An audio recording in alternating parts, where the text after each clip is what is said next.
Good morning students. जैसा कि आपको एक बुक पूरी हो चुकी है और दूसरी ये बुक है, उसका 9th लेसन है। लेसन आपको पता ही है, भारत के संदर्भ में नियोजन और सतत पोषणीय विकास। ये आपको पढ़ा दिया गया यहाँ तक। नियोजन का मतलब व्यवस्था करना, तो इसके बारे में आपका कंप्लीट हो गया। अब आज का हमारा टॉपिक है पर्वतीय क्षेत्र और विकास। पर्वतीय क्षेत्र और विकास, इसको समझो, बहुत इजी सिस्टम है कि हमारा जो देश है भारत, उसमें विविधताएं हैं। कहीं भी पहाड़ी क्षेत्र है, कहीं मैदान है, नदी क्षेत्र है। उन अलग अलग क्षेत्रों के विकास के लिए अलग अलग प्रकार की योजनाएं बनाई जाती हैं। अगर ऐसा नहीं करेंगे तो जो सिंपल एरियाज हैं वहाँ पर अच्छी फसल होती है, तो वहाँ के लोग विकसित हो जाएंगे। और जहाँ पहाड़ी क्षेत्र है, जहाँ पे फसल नहीं होती और वहाँ पे अगर गवर्नमेंट ध्यान नहीं देगी तो वहाँ के लोग पिछड़े हो जाएंगे। उनको ध्यान देना, उनके लिए, उनके बारे में सोचना जरूरी है। तो इस तरह से अलग अलग क्षेत्रों के हिसाब से, आवश्यकता के अनुसार वहाँ के बारे में योजनाएं बनाई जाती है। तो इसी संदर्भ में पर्वतीय क्षेत्र विकास कार्यक्रम की 5वीं पंचवर्षीय योजना में प्रारंभ किया गया। यानी पर्वतीय क्षेत्रों के बारे में 5वीं पंचवर्षीय योजना, हर 5 वर्ष में योजनाएं बनाई जाती हैं हमारे देश को आज़ाद होने के बाद। उसमें 5वीं पंचवर्षीय योजना में ये देखा गया कि पर्वतीय क्षेत्रों के बारे में अलग से प्रावधान किया जाए। तो उस प्रावधान के अंतर्गत हमारे देश के अंदर 5वीं पंचवर्षीय योजना में इस चीज को लिया। फिर इसके अंदर कौन कौन से क्षेत्र आते हैं? पूरा भारत तो ऐसा है नहीं, तो उसके लिए कुछ कुछ चीजों को लिया गया। तो पहले बार में आता है उत्तर प्रदेश के पर्वतीय क्षेत्र, जो कि अब वर्तमान में उत्तराखंड बन गया। यानी पहले उत्तर प्रदेश ही राज्य था, उसको एक थोड़ा सा टुकड़ा अलग करके और एक अलग से राज्य बनाया गया। कौन सा? उत्तराखंड।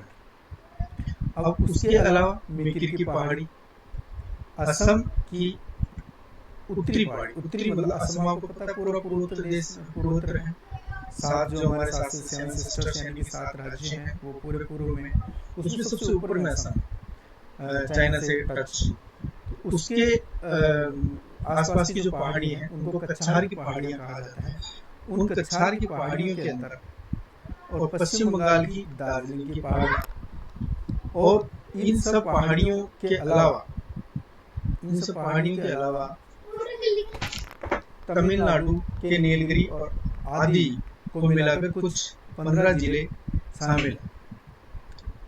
अब इन 15 जिलों के अंदर हमें जो क्षेत्र बताए, इन क्षेत्रों के बारे में अब जो योजना बनाई गई, पंचवर्षीय योजना, उस पंचवर्षीय योजना के अंतर्गत इन क्षेत्रों के लिए विशेष पैकेज बनाया गया। और उस विशेष पैकेज में ये बताया गया, डिस्कस किया गया कि इन क्षेत्रों में क्या परिवर्तन होना चाहिए जिसकी वजह से इन लोगों को फायदा हो सके। और उस चीज के फायदा होने के लिए उन्होंने क्या किया, 1981 के अंदर पिछड़े क्षेत्रों पर राष्ट्रीय समिति ने उन सभी पर्वतीय क्षेत्रों को पिछड़े पर्वतीय क्षेत्रों में शामिल करने की सिफारिश की। किनको? जिनकी ऊंचाई, यानी उन पहाड़ी क्षेत्रों की ऊंचाई 600 मीटर से अधिक है और जिनमें जनजाति उपयोजना लागू नहीं है। यानी वहां पर जनजाति उपयोजना, जनजाति योजना के अंतर्गत भी उन क्षेत्रों के विकास के लिए काम किए जाते हैं। लेकिन अगर वहां पर जनजाति उपयोजना है तो उसके लिए अलग से व्यवस्था है। तो जिन क्षेत्रों में जनजाति उपयोजना लागू नहीं है, उन 600 मीटर ऊंचाई वाले पर्वतीय क्षेत्रों को इस पर्वतीय विकास समिति में लिया गया। अब राष्ट्रीय समिति जो बनी 1981 में, उस 1981 वाली समिति ने कुछ व्यवस्थाएं की कि किस तरह से आप उस क्षेत्र का विकास कर सकते हैं। तो उन्होंने बताया कि वहाँ के लोगों के लिए आपको क्या करना पड़ेगा। तो सबसे पहले उन्होंने बताया कि सभी लोग जो लाभान्वित हों, केवल प्रभावशाली व्यक्ति ही नहीं। इसका मतलब ये है कि उस क्षेत्र में गरीब आदमी जो काम कर रहा है, अगर उस व्यक्ति को लाभ नहीं मिलेगा तो वहाँ का प्रभावशाली लोग, जैसे जमींदार हुआ या वहाँ का एमएलए हुआ या और कोई संपन्न आदमी हुआ जो कि उन गरीब आदमियों से काम करवा कर पैसे उन गरीब आदमियों को कम देता है और खुद ज़्यादा रखता है। तो उस प्रभावशाली व्यक्ति को लाभ ना मिले ऐसी व्यवस्था करे, और जो ग्राउंड पे काम कर रहा है यानी कि जो मजदूरी कर रहा है उसको डायरेक्ट पैसा मिले, ऐसी व्यवस्था हो। एक पहली व्यवस्था। दूसरी व्यवस्था उन्होंने कहा कि स्थानीय संसाधन, यानी जिस जगह पे जो चीज मिलती है उसको स्थानीय संसाधन कहते हैं। तो उस संसाधनों और प्रतिभाओं मतलब वहाँ जो लोग काम करते हैं उनमें काम करने का हुनर होता है, यानी जो आदमी वहाँ का है वो वहाँ के बारे में ज़्यादा जानता है और वहाँ की चीज़ जो उगती है उसको अच्छे से उगाने और उसको विकास करने और उसको आगे मार्केटिंग करने के बारे में वहाँ का व्यक्ति ही अधिक तरह से संपन्न होता है। तो उनको पहचानने और उनको उनकी प्रतिभा के आधार पर ही काम देने के लिए प्रोत्साहन किया गया। तीसरा जीविका निर्वाह अर्थव्यवस्था को निवेश उन्मुखी बनाना, यानी कि वहाँ पर कुछ निवेश किया जाए, कुछ पैसा लगाया जाए ताकि वहाँ के लोगों को काम मिले और वहाँ के लोग भी कुछ थोड़े को संपन्न हो सके। अंतर प्रादेशिक व्यापार में पिछड़े क्षेत्रों का शोषण ना हो, अर्थात कि दो अलग अलग राज्य, एक राज्य संपन्न है और एक राज्य थोड़ा कमजोर है, तो कमजोर क्षेत्र में भी वही फसल हो रही है और संपन्न राज्य में भी वही फसल हो रही है। तो जो संपन्न राज्य में फसल हो रही है उसका मोल भाव अधिक है और कमजोर क्षेत्र से जो फसल मिल रही है उसका रेट कम है। तो वहाँ के लोगों को और संपन्न प्रदेश के लोगों को रेट अलग अलग ना मिले, बल्कि होना ये चाहिए कि उनको ज़्यादा दी जाए ताकि उनको संपन्नता उनकी भी उनके बराबर हो सके। तो ज़्यादा ना हो तो कम से कम बराबर तो होनी चाहिए। पांचवा, पिछड़े क्षेत्रों की बाजार व्यवस्था में सुधार किया जाना चाहिए तो उनके श्रमिकों को लाभ मिले, यानी कि वहाँ पे बाजार व्यवस्था ऐसे ना हो कि एक ही व्यक्ति 50 दुकान चला रहा है और बाकी लोग उसमें काम कर रहे हैं, मुनाफा होता है 1000 रुपए का, उन लोगों को मिलता 50 रुपए, 950 रुपए वो रख लेता है। तो इस तरह की व्यवस्था से एक अलग समाज बन जाता है, एक पूंजीपति का और एक गरीब का। तो ऐसी व्यवस्था को हटाकर और जैसे 1000 रुपए उसको मिले हैं तो लगभग 300-400 रुपए मजदूर को मिले और 600-700। तो इस तरह से तो व्यवस्था ही हो सकती है। 50 और 250 काफी होता है, तो इस तरह का डिफरेंस ना हो उसको हटाया जाए।